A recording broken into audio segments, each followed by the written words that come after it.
ኢራን ንኣሜሪካን እስራኤልን ዘሰንበደ መግለፂ ኣውፅያ መጥቃዕቲ ሃይፐርሶኒክ ሚሳይል ኢራን ኣብ ዓለም ካብ ዘለዎ ዓበይቲ መራኸቢ ውግእ ኣሜሪካ ሓንቲ ዝኾነት ዩኤስኤስ ኣብርሃም ሊንከን ዒላማ ከም ዝገበረት ኣፍሊጣ በዓልቲ ገዛ ላዕለዋይ መራሒ ኢራን ብመጥቃዕቲ ነፈርቲ ኣሜሪካን እስራኤልን ብዝበፅሐ መጉዳእቲ ትማሊ ካብዚ ዓለም ብሞት ተፈልያ ኣሜሪካዊት ቢ1 ላንሰር ንኢንዱስትሪ ሚሳይል ኢራን ኣጥፍያ ኣላ እስራኤል ንመጀመርያ ግዜ ካብ ሊባኖስ ንዝተተኮሱ ሮኬታት ንምምካት ብሌዘር ወይ ከዓ ጨረርታ ዝሰርሕ ስርዓት መከላኸሊ ኣየር ኣብ ስራሕ ውዒላ መከላኸሊ ሰራዊት ናብ ትግራይ ከኣቶ ይንፈቅድን ምክንያቱ እዚ ሰራዊት ኣብ ትግራይ ጄኖሳይድ ዝፈጸመ ስለ ዝኾነ ሕዚ እውን ዝሓለፈ ከም ዘይደግም መረጋገፂ የብልናን ኣይነኣምኖን ኣቶ ኣማኑኤል ኣሰፋ وحات كم عبود كلبيو أبي أحمد سلام أبو كل كرنعة على متركبو تخطاتل تمربنا زينات تزعلة برست زينة فلمنا نابزر زرام كلا سجركم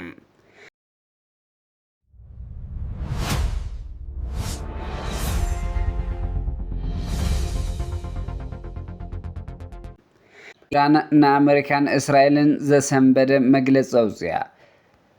وطري ماخلاي مبرق سماي يعرقلو إيران أبطغى بحر عمان حمشت ما يرحق أبز نبرت نداد زعنة مركب متقعت دحر مفزة ما حزد ما زيادة زفرح مجلسي هبا متقعتات هايبرسونيك ميسايل إيران أب عالم كابزلو عبيت مخاين وقع أمريكا حانت زخونة يوسيس أبرام لينكن علامة 5 قبرة تفليتا نظام مركب زيادة معناه هايبرسونيك ميسايلات كتتوكوس مخانا بمجلس نعمتها تصنح وقع نمكاد عام كمزلوات الزارب أبلع لي شوعتها هجرات زور متقعت إيران قبل علي أردانس بحرين كويت عراق حبرات إمارات عربن سعود عرب قطر متقعت فنيالا بزخبة استهسيت هاجر حبرات إمارات عربن تتخن شوعت ميتي ميسايلات حمشت ميتي قنبلة درونات عارفهم ويم مكلا خل سرعة إسرائيل أيرن دم أن ميسايلات إيران بقب خعقتهم بزي مخالو قدامي منستر بنيامين نتنياهو صوت مرمرا نخجبر عزيزلو حد بعد سلطان إيران بوجنو كسب حزز تكوسنا ميسايلات عربتهم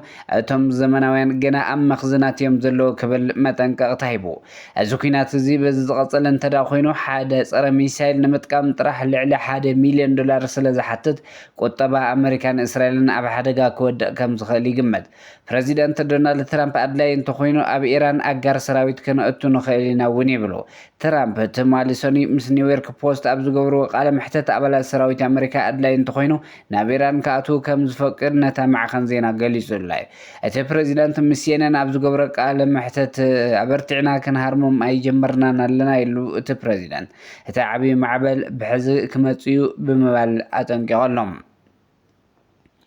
بعلت جزاء لعلوي مرح إيران بمتقعت نفرت أمريكان إسرائيل بزبط حمى قداتي تمالي كابز عالم بموت تفليا بتدبدا مسبع البيت كم زنبرت زنقر الله سيتي آيات له شو معلتي موتة النيرة تمالي كم عرفتي زحبرت زلو منقستاوي مع خنزينا بسنبتا بزوطهم صبصاب قوال آيات له سباي قوالن قوال عمت كل التورحن قوالن أبتدبدا بكم تقتلو يحبر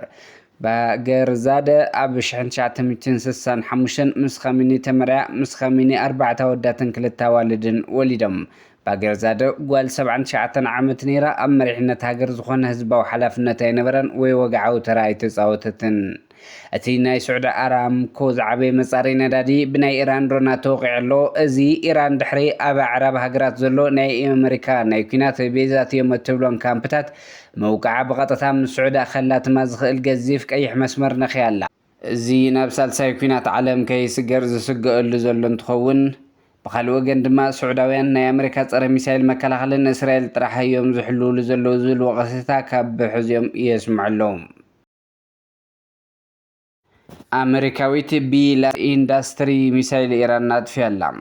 أمريكاويت بي لانسر إندستري ميسايل ما خلاي تأزاز حبرات منقستات أمريكا سينتوكم إتن عبيتي بي حد بي لانسر بومباتات أبلعلي لبي إيران عبي متقعت كم زكايدات ترقاقي صلو فابريكاتات مفراي بلاستيك ميسايل عبيت مخزنات نداد سرعتات ميسايل أب تحت مريت بريزيدنت ترامب إندستري ميسايلهم كلم سياز بولو مبعي فتسمالو دحرق 4 شعتن مرحت سرعة إيران إذا أمريكان مفراس سرعة إيران تخرج تقبر اللام ቁጽሪ ግዳያት ኣብ ኢራን ማሕበር ቀይሕ ወርሒ ኢራን ትማሊ ከም ዝሓበሮ ክሳብ ሕዝብ ሰንኪቲ ብኣሜሪካን እስራኤልን ኣብ ከተማታት ኢራን ዝወረደ መጥቃዕቲ ብውሕዱ 555 ሰባት ተቐቲሎም ኣለዉ ይብል። መጥቃዕቲ ኣብ ልዕሊ ነዳዲ ከምኡ እውን ዞባ ወሽመጥ ኢራን መጥቃዕቲ ናብ ቁጠባዊ ዕላማታት ኣስፊሓቶ ኣላ። ኣብ ስዑድ ዓረብ ዝርከብ መፀረይ ነዳዲ ራስ ታኑራ ብድሮን ድሕሪ ምህራሙ ስርሑ ደው ኣቢሉ ኣሎ። ኩባንያ ፀዓት ኳታር ኢነርጂ ምፍራይ ፈሳሲ ጋዝ ደው ኣቢሉ ብሰንኪ ዝዋጋ ጋዝ ኣብ ኤውሮጳ ብ400 ወሲኹ ይርከብ። ኣብ ወሽመጥ ኦማን እውን ሓንቲ ናይ ነዳዲ መርከብ ብድሮን ታሪማ ሓደ ባሕረኛ ተቐቲሉ ኣሎ። ኢራን ዋጋ ክትረክብ እያ ትብል ዘላ ኳታር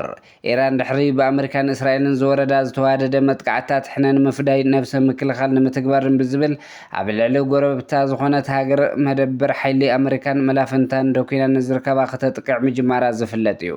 እቲ ኢራን ተካይዶ ዘላ ብድሮን ሚሳይላትን ተካይዶ ዘላ ፀረ መጥቃዕትታት ኣብ ኳታር ኣብ ሲቪላዊ መሰረተ ልምዓትን ኣብ ዓለም ለኸ መዕረፎ ነፈርቲ ኳታርን ምውዓሉ ዝገለጸ መንግስቲ እቲ ሃገር ኢራን ዋጋ ክትረክብ እያ ክብል ገሊጾም። ማእኸላይ ምብራቕ ብብዙሕ ኣንፈት ኩናት ተኸፊትዎ ኣሎ። ግንባር ሊባኖስ ጉጅለ ሂዝቦላህ ንሞት ላዕለዋይ መራሒ ኢራን ንምፍዳይ ናብ እስራኤል ሚሳይላትን ድሮናትን ይትኩስ። በኣንጻሩ እስራኤል ትማሊ ሶኒ ኣብ ቤይሩትን ደቡብ ሊባኖስን ብዘካየደቶ ናይ ኣየር መጥቃዕቲ 31 ሰባት ክቕተሉ ከለዉ 149 ድማ ቆሲሎም። ክሳራ ሰራዊት ኣሜሪካን ነፈርትን ማእኸላይ እዛ ኣሜሪካ ሴንቲኮም ራብዓይ ወታደራ ኣሜሪካ ኣብዚ ጎንፂ ከም ዝተቐተለ ረጋጊጹ። ብተወሳኺ መንግስቲ ኩዌት ሓያሎ ነፈርቲ ኩናት ኣሜሪካን ኣብ ሃገሩ ከም ዝተሓምሸሻ ኩሎም ኣባላት እተን ነፈርቲ ግን ብሂወት ከም ዘለዉ ይፍለጥ። ሓድሽ ግዝያዊ ሚኒስትር ምክልኻል ኢራን ፕሬዚደንት ኢራን ማሱድ ፐዘሽኪያን ነቲ ኣብ መጥቃዕቲ እስራኤል ተቐትለ ሚኒስትር ምክልኻል ንምትካእ ንጀነራል ሓለዋ ሰውራ ማጅድ ኢብነል ረዛ ከም ግዝያዊ ሚኒስትር ምክልኻል ሸይምዎ ኣሎም። ኩነታት መደብራት ኒውክለር ኣምባሳደር ኢራን ኣብ ትካል ፀዓት ኒውክለር መደበር ኒውክለር ናታንዝ ብእስራኤል ከም ዝተሃረመ ክገልጽ እንከሎ ሓላፊ ዓለም ለኻዊ ትካል ፀዓት ኒውክለር ግን ክሳብ ሕዚ መደባት ኒውክለር ኢራን ከም ዝተጎድአ ዘርኢ ምስሊ የለን ክብል ይገልጽ። እስራኤል ንመጀመርያ ግዜ ካብ ሊባኖስ ዝተተኮሰ ሮኬት ንምምካት ብሌዘር ወይ ከዓ ጨረርታ ዝሰርሕ ስርዓት ምክልኻል ኣየር ኣብ ስራሕ ኣውዒላ ኣላ።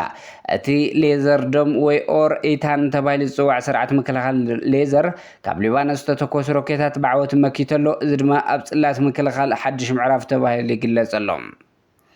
መከላኸሊ ሰራዊት ናብ ትግራይ ከኣቶ ኣይንፈቅድን ምክንያቱ እዚ ሰራዊት ኣብ ትግራይ ጄኖሳይድ ዝፈጸመ ስለ ዝኾነ ሕዚ እውን ዝሓለፈ ከም ዘይደግም መረጋገጽ የብልናን አቶ አማኑኤል አሰፋ ሕዚ ትግራይ አካል ኢትዮጵያ ይኮነትን ትግራይ ዝተወከለትሉ ሓደ ናይ ፌደራል ተካል ምንም የለን። ስለዚ እቶም ጸገማት ተፈቲሖም ሕገ መንግስታዊ ግዛት ትግራይ ናብ ዝነበሮ ተመሊሱ ትግራይ አካል ኢትዮጵያ ክሳብ ትኸውን መከላኸሊ ሰራዊት ኢትዮጵያ ናብ ትግራይ ከኣቶ ኣይንፈቅድን ይብል። ምስ መንግስቲ ኢትዮጵያ ኮይና ንፋኖ ክነጥፍእ ብተደጋጋሚ ኣብ ዝተፈላለየ እዋን ተሓቲትና ነርና ኣይተቐበልናዮን ድማ ይብል። ምስ ፌደራል መንግስቲ ብምዃን ናይ ቀይሕ ባሕርን ወደብን ተረኽ ኣካል ክንከውን ብተደጋጋሚ ተሓቲትና ነርና ኣይተቐበልናዮን እውን ይብል። ህዝቢ ትግራይ ብኩናት ስለ ዝተሃስየ ተወሳኺ ኩናት የድልዮን ምስ ኤርትራ ይኹን ምስ ኣምሓራ ምስ ዓፋር ብሰላም ክንነብር ኢና ንደሊ ይብል። ትግራይ ማእኸል ኩናት ዝግበር ምንቅስቓስ ሰራዊት ኢትዮጵያ ኣይንቐበልን። ምስ ትግራይ ዘሎ ኩሉ ጸገማት ተፈቲሑ ትግራይ አካል ኢትዮጵያ ክሳብ ዘይኮነት መከላኸሊ ሰራዊት ኢትዮጵያ መሬት ትግራይ ረጊጹ ምስ ማንም ዝገብሮ ኩናት ኣይንቐበሉን እውን ኢሎም። ህወሓት ከም ዕቡድ ከልቢ አብይ አሕመድ ህወሓት ከም ዕቡድ ከልቢ ምስ መንእሰይ ትግራይ ምስ ኣባላት ፀጥታ ትግራይ ምስ ዲያስፖራ ምስ መላእ ህዝቢ ትግራይ ኣብ ቅርሕንቲ ዝርከብ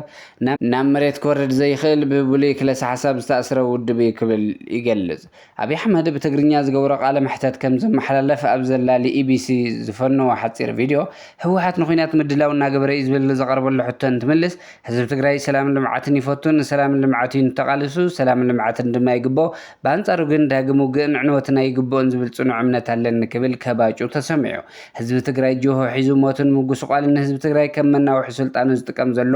ኣርኤስ መራሒ ብልጽግና እዩ።